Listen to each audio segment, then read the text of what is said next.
और जुलाई का महीना शुरू हो चुका है। 18 जुलाई को या 19 जुलाई को इसकी नेक्स्ट बर्निंग है। उस नेक्स्ट बर्निंग के अंदर जो है वो आप देखेंगे कि इसकी मजीद बर्निंग होगी तो ये 1 पॉइंट समथिंग रह जाएगा।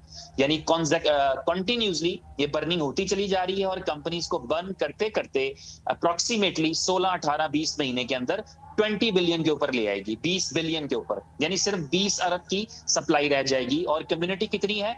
ऑलरेडी 1 अरब 40 करोड़ की कम्युनिटी हो चुकी है। तो 1 करोड़ 40 लोगों की, चलें 1 अरब भी होगा अगर मुंह से निकला तो 1 करोड़ 40 लाख लोगों की कम्युनिटी बन चुकी है। और टोकन्स कितने रह जाएंगे? यहां से कम्युनिटी बढ़ती चली जा रही है, वहां से टोकन्स की सप्लाई कम होती चली जा रही है। अगर थोड़ी देर के लिए आप ये भी समझ लें कि यहां पर जो है वो 2 करोड़ की कम्युनिटी भी हो जाए, तो 2 करोड़ की कम्युनिटी का मतलब ये होगा कि अगर हर एक बंदे के पास 1000 टोकन भी हुए तो 20 बिलियन पूरे हो गए। ठीक है, तो बड़ी कम्युनिटी का ये बेनिफिट है। और अगर ये कम्युनिटी बढ़ते बढ़ते जो है वो 10 करोड़ तक पहुंच जाती है तो इसका मतलब होगा कि 20 बिलियन का मतलब है कि हर एक बंदे के पास जो है वो सिर्फ 200 टोकन ही होंगे ऑलमोस्ट। तो ये बर्निंग हो रही है। इस बर्निंग के साथ इस कंपनी ने एक मैकेनिज्म जोड़ा इसकी इंटरनल प्राइस का, क्योंकि इसको लॉन्च किया गया था आईटीओ के तहत, इनिशियल टोकन ऑफरिंग के तहत। तो इसलिए आमतौर पे जब आईटीओ करती है कोई भी कंपनी तो वो अपने टोकन्स को बेचने का इख्तियार नहीं देती यूजर को, बल्कि उनके हैंड ओवर भी नहीं करती मोस्ट ऑफ द केसेस। क्योंकि आईटीओ का मकसद ये होता है कि कंपनी को टाइम गेन करना होता है उस वक्त में, ताकि वो कुछ ना कुछ यूजेबिलिटी क्रिएट करे, कुछ ना कुछ उसके लिए डिमांड क्रिएट करे मजीद। लेकिन यहाँ पर इस कंपनी ने कम्युनिटी के बेनिफिट के लिए कि जो लोग जुड़ चुके हैं, जो लोग इसमें टोकन कमा रहे हैं, वो लोग टोकन को ट्रेड भी कर सकें, वो लोग टोकन को ट्रांसफर भी कर सकें, इसीलिए लोगों के टोकन उनके हैंड ओवर कर दिए गए, जिससे लोग नए टोकन बना सकते हैं। इसका इनकम, इसका जो पोटेंशियल चार्ट है प्राइस का वो आपके सामने है। इसको 0.012 की प्राइस पे इस कंपनी ने आईटीओ में लॉन्च किया था।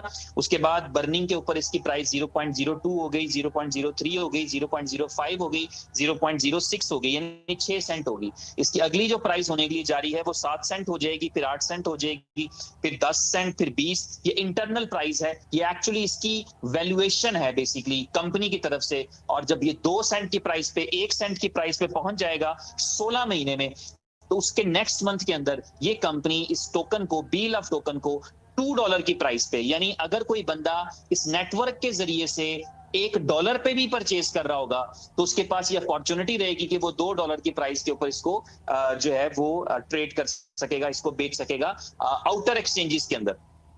इस टोकन को लेने का तरीकाकार क्या है? इस टोकन को खरीदने के लिए या इसको बेचने के लिए, यानी इसको ट्रेड करने के लिए फिलहाल आपके पास, क्योंकि एक्सचेंजेस पर नहीं जा रहा, तो फिलहाल एक ही ऑप्शन मौजूद रहेगी, वो है स्वैपिंग का एक फीचर, जो कि बी लव नेटवर्क की एप्लीकेशन में है। नेटवर्क की एप्लीकेशन क्या है ये भी मैं आपको बताऊंगा।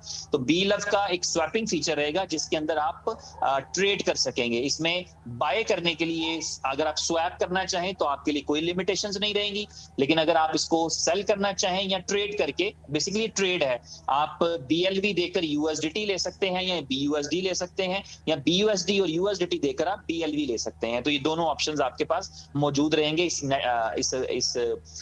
एप्लीकेशन के अंदर स्वैप के फीचर की वजह से, जो कि ऑलमोस्ट रेडी है। ब्लॉकचेन की कुछ इंटरप्शंस रही हैं ईद से पहले, जिसकी वजह से ये अभी तक नहीं हो सका, लेकिन जैसे ही ब्लॉकचेन स्टेबलाइज हो जाएगी और उसके बाद आपको फौरी तौर पे ये फीचर मिल भी जाएगा। नियर फ्यूचर में इस कंपनी ने एक प्लान किया है कि इस टोकन को डिसेंट्रलाइज एक्सचेंज पे भी लिस्ट किया जाएगा, यानी सेंट्रलाइज एक्सचेंजेस पर नहीं जाएगा, डिसेंट्रलाइज एक्सचेंज पर जाएगा। ये भी एक तरह का एक पैरेलल सॉल्यूशन रहेगा। आपके इल्म में होगा कि बहुत सारे ऐसे लोग हैं जो कि प्राइस के ऊपर नहीं सोच रहे होते, जो चाहते हैं कि सिर्फ बिक जाए। क्योंकि जब हम स्वैपिंग की बात करते हैं तो स्वैपिंग के अंदर कोई लिक्विडिटी मौजूद नहीं होती, कोई लिक्विडिटी पूल मौजूद नहीं होता। स्वैपिंग, और कंपनी ने जब नेटवर्क की एप्लीकेशन में देना है तो इसकी स्वैपिंग उसके स्टैंडर्ड प्राइस पे रहेगी। यानी अगर फॉर एग्जांपल आज में, कल में, 2 दिन में, 4 दिन में जब स्वैपिंग का फीचर मिल जाएगा तो आपके पास, आप सिर्फ उसको 6 सेंट की प्राइस पे ही ट्रेड कर सकते हैं। लेकिन इन द लॉन्गर रन आगे चलकर कंपनी का ये प्लान है कि वो डेक्सा के ऊपर, एक डिसेंट्रलाइज एक्सचेंज के ऊपर इसका पेयर दे दे, जहां पर लोगों के पास ये अपॉर्चुनिटी रहे कि वो, यानी जो प्राइस अवेलेबल हो रही है उस पर बेच सकें। और ये ऐसा इसलिए किया गया है ताकि वो मार्केट जो इररेगुलर मार्केट है उसकी बजाय, क्योंकि इररेगुलर मार्केट में दिक्कत कोई नहीं होती। मैं नहीं समझता, मैं अपना पर्सनल अगर व्यू आपको दूं, सारे मेरे भाई सुन रहे हैं, लोग सुन